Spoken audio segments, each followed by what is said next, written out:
Habaragani, what's the word? On the second night of Kwanzaa, our word is Kujichagulia, self-determination, the principle of defining, naming, creating, and speaking for oneself. Tonight we have, speaking on the principle of Kujichagulia, Dr. Elma Hairston. Dr. Elma Hairston currently serves as the president of the High Point NAACP. Dr. Hairston is a national presenter and author known for her thought-provoking and highly interactive sessions, which have led to substantial change in the lives of young people, up-and-coming professionals, and future executives. Hairston was born in North Carolina, lived in Colorado for more than 20 years, completed a 25-year successful career in corporate America, and is now the founder and managing director of Dynamic Images International LLC, career advancement consultants. She devotes her God-given talent to communicate, inform, encourage, enlighten, and lift up all she meets. The International Civil Rights Center and Museum is proud to present Dr. Elma Hairston speaking on the principle of Kujichagulia.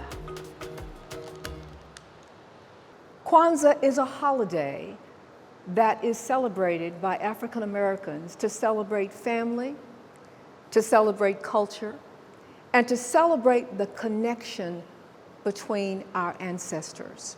I actually grew up in a very traditional family where Kwanzaa was not a part of that. But as I began to become an adult and understand the true essence of Kwanzaa, I began to see that it was very important in helping us define our African American culture. I wear the color green because in Kwanzaa, green represents potential for growth, hope for the future, the fertile land from whence we come. Each candle is specific to a principle, and the principle that I will cover today is self-determination, Kujichagulia. Self-determination, unapologetic, unintimidated, and intentional in 2025 and beyond. Self-determination lends itself to our never having to apologize for our Blackness. As I look at self-determination and many topics that I deal with, I will give you assets that you can use as you endeavor life, living, and career. In my professional portfolio, I'm known for doing that, and this is no exception. The keys to self-determination are create, collaborate, and consecrate. More than ever before, self-determination will ultimately define our being. The first key is to create a new reality and show the world that we are defined by our greatness. Excellence is our destiny. Brilliance is our legacy. Society would have us believe that we are less than. But I say today, through our self-determination, we are more than a conqueror. We are overcomers. We are victors, not victims. We have overcome circumstances that have attempted to keep us from achieving our greatness. Each time we confront those challenges, they may be considered as a setback, but we transform that setback into a setup for our next success. We are a resilient people destined to rise above mediocrity. In understanding who we are, the power resides within us.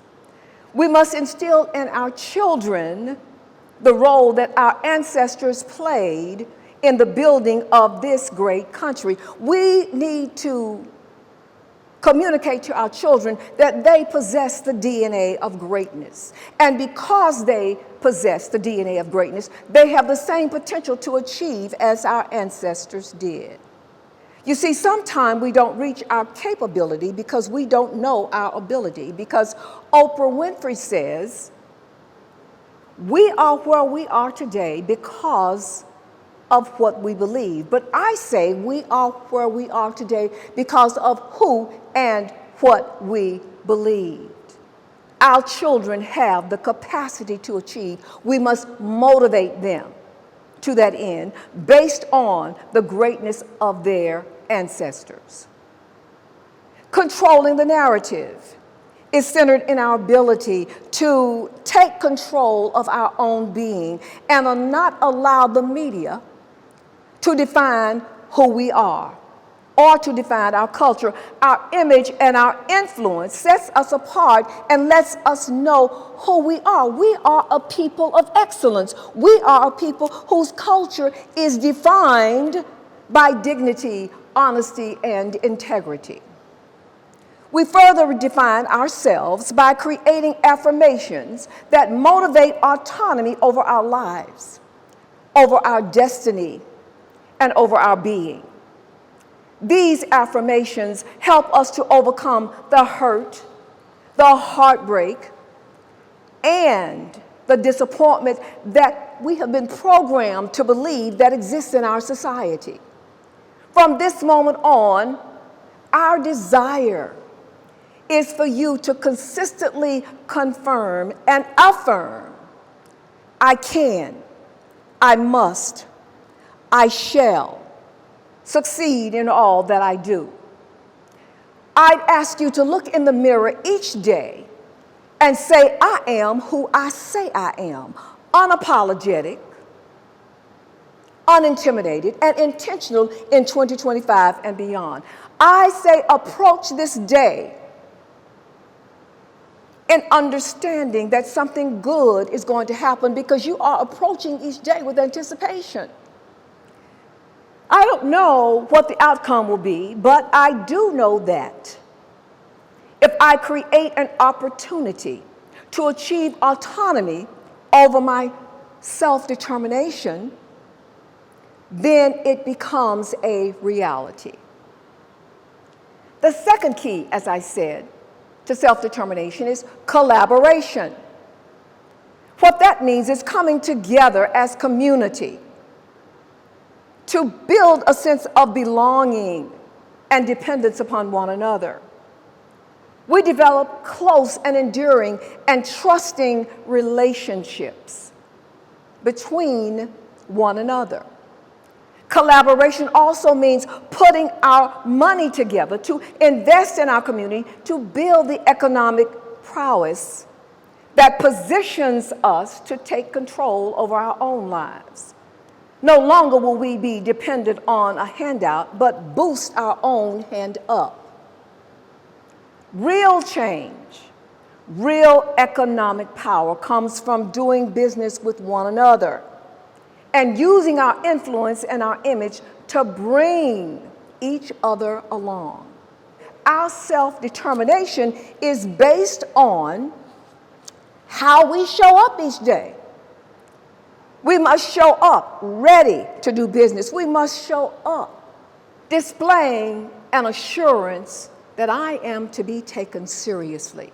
As we collaborate on how we make this place a better place to live for all, we must not be satisfied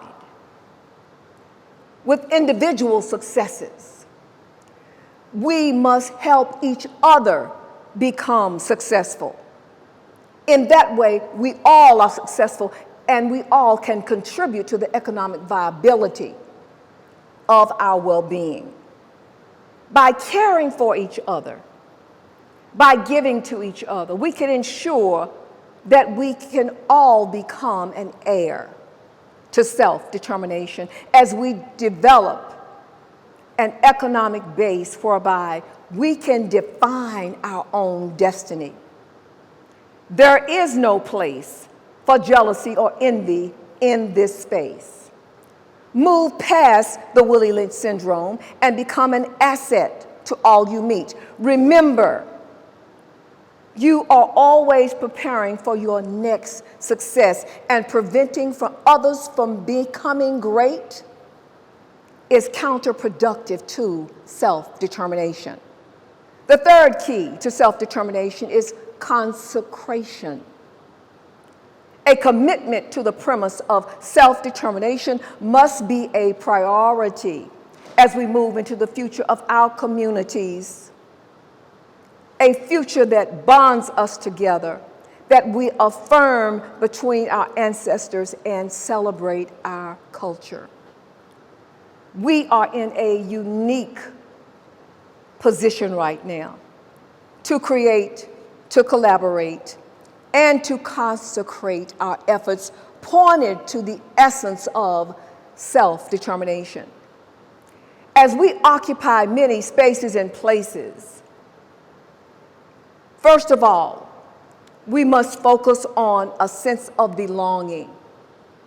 Let's leverage our value proposition that positions us for successful relationships. It is the relationships that we build along the way that help us fulfill our destiny. In my book, Becoming Dynamic, 7 Compelling Strategies for Success, I communicate that trust is the confidence on which relationships are built. As we build trust among each other, we strengthen those connections which are essential to self-determination. In my life's work, self-determination has been important to me because in my entire career, I have always been able to call the shots in my life. I haven't had to depend on others for my economic viability because I worked hard. I went to college, worked a full-time job, over 40 hours a week, and still became successful. Young people tell me, Ms. Hairston, Dr. Hairston, I can't do this. Yes, you can. Because there's always hope in the efforts that you put forth to determine your own destiny. As we celebrate this season of amplifying our culture, our ancestors, our family, and our community, an opportunity is before us to create, to collaborate, and to consecrate as we bring life to the true essence of self-determination. Kujichagulia. Happy Kwanzaa. We thank you for joining us. I know that you got a sense of Dr. Elma Hairston's passion and love for her community and her people. She is driven and determined to succeed and also bring others along the way. Be sure to join us tomorrow as Dr. Tyra Whitaker will come and speak on the principle of Ujima, collective work and responsibility. See you tomorrow.